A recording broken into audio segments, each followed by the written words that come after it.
En Autriche, Josef Fritzl va comparaître dans quelques minutes devant la justice pour l'un des procès les plus médiatisés qui soit, celui de ce père incestueux qui a reconnu avoir séquestré et violé dans sa cave sa fille pendant près d'un quart de siècle.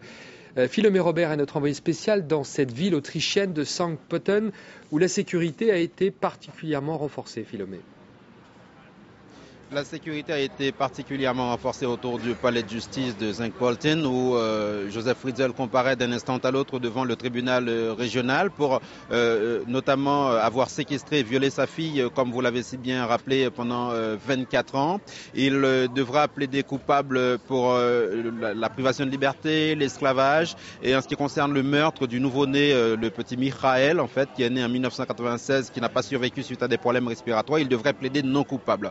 La sécurité a été renforcée, les autorités ont quelques craintes, notamment que Josef Fritzl ne tente de mettre fin à ses jours, mais à l'heure qu'il est, on n'a aucune information comme quoi il ne devrait pas comparaître. Donc tout est censé être fin prêt pour ce procès qui devra durer environ une semaine jusqu'à vendredi. Alors la presse du monde entier, Philomé, a déjà raconté cette histoire sordide dans les détails. Que reste-t-il encore à apprendre? Est-ce que ce procès peut permettre d'éclaircir des zones d'ombre?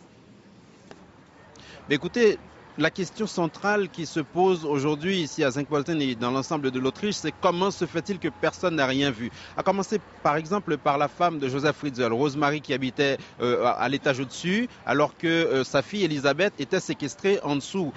Comment se fait-il que personne n'ait rien compris? Comment se fait-il que par exemple, quand en 1984, Josef Fritzl, pour expliquer la disparition de sa fille, a dit qu'elle était partie rejoindre une secte et qu'il ne fallait pas la contacter, comment se fait-il que cette version n'ait pas été fouillée, n'ait pas été investiguée? C'est à ce genre de questions que ce procès devra répondre, mais je précise tout de même que Rosemary ne devra pas témoigner à ce procès, pas plus que les autorités de l'époque, du moins si elles viennent, elles ne viennent pas sous contrainte. Voilà. Donc c'est la question centrale, comment se fait-il que personne n'ait rien compris, n'ait rien vu venir?